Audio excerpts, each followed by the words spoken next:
buenas tardes, bienvenida Miriam Moscona, me da muchísimo gusto verte y que estés aquí conmigo. Irma, aunque sea así, virtualmente, pero hay que ver. Hay que vernos y hay que hablar de poesía porque es muy importante la poesía y más en estos tiempos, ¿no? Y más Así es.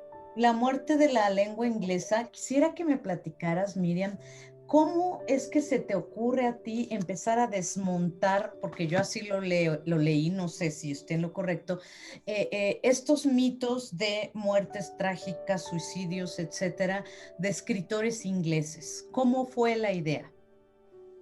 En su origen, no era escribir sobre escritores de lengua inglesa, pero sí era escribir sobre la muerte. La muerte es un tema que me ha preocupado desde el poema 1 de mi libro 1. El primer poema que publiqué en mi primer libro eh, está asignado y marcado ya con este tema, pero bueno, no digo nada original, por algo el famoso poema de Miguel Hernández que dice: llegó con tres heridas, la de la vida, la de la muerte, la de la muerte.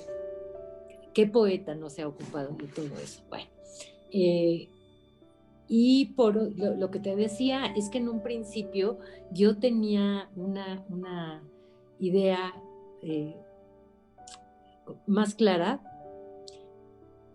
eh, de escribir sobre la muerte y sobre la muerte de escritores, pero entre esos escritores había de chile, de dulce y de mole y de pirinole, como decían el juego de cuando éramos niños, en cuanto a nacionalidades y comunidades lingüísticas. Y también había una diversidad de tiempos, es decir, eh, lo mismo un poeta de la Grecia clásica que el rey Salomón y el Cantar de los Cantares, que Javier Villaurrutia o que López Velarde. Pero conforme fui escribiendo, la balanza se fue inclinando más a los poetas de lengua inglesa. No fue en un principio una voluntad, pero después sí lo fue porque me di cuenta que eh, primero tenía más en ese proceso, había más escritores de lengua inglesa que de otras comunidades. Y por otro lado, bueno, también es mi homenaje como lectora a estos escritores, no nada más a ellos, ellos son los que están en mi libro, podrían estar otros 27 y otros 27 y así hasta llenar un librero.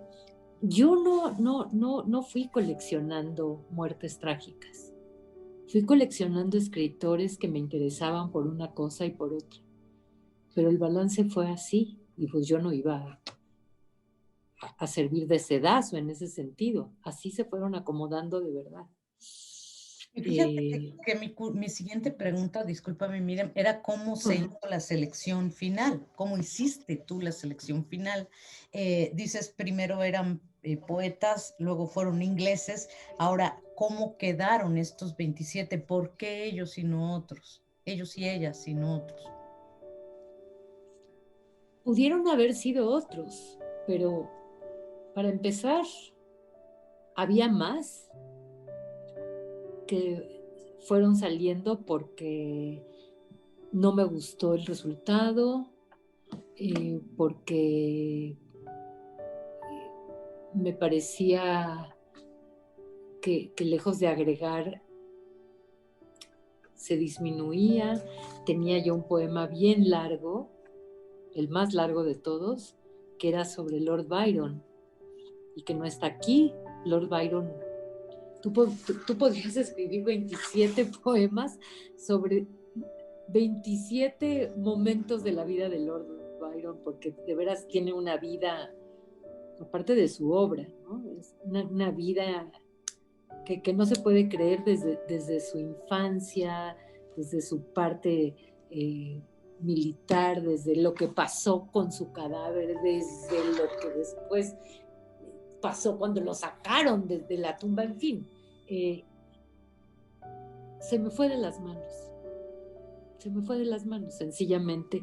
Y creo que, bueno, también es, uno escribe con esta parte de la pluma y después con esta parte del borrador. Y es muy importante en el proceso, te puedes equivocar, pero intentas distinguir, ¿no? Es que mira, hay algunos escritores, o en general artistas, que se enamoran de todo lo que hacen. Y entonces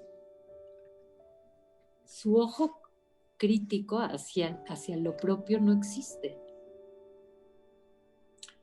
Yo no quiero que nunca me pase eso. Digo, eso no quiere decir que yo no cometa errores. Lo que quiere decir es que trato de ser vigilante sobre eso, nada más.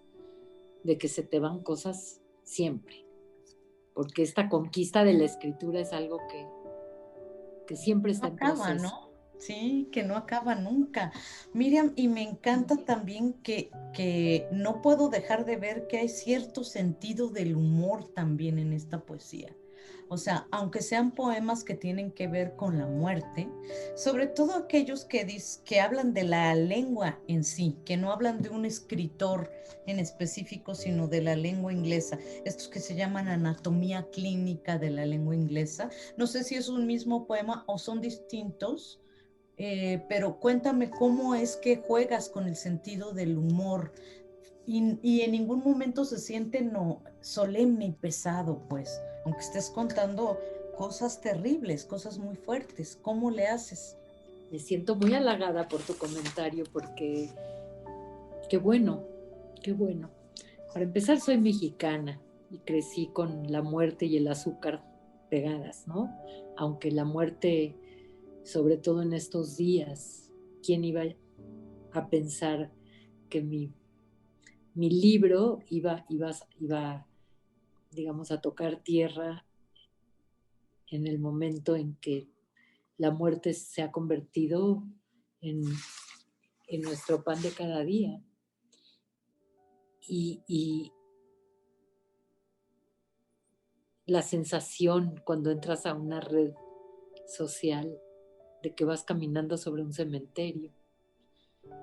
Allí no tengo sentido del humor, en lo más mínimo, pero sí lo tengo en esta colección y lo que dices es exacto. Aunque sea un tema trágico,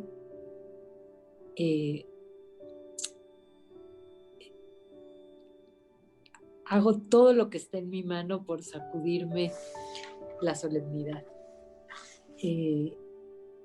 Y también, digo, claro que sí, hay momentos que son tristes, ¿cómo no? La muerte de Emily Dickinson.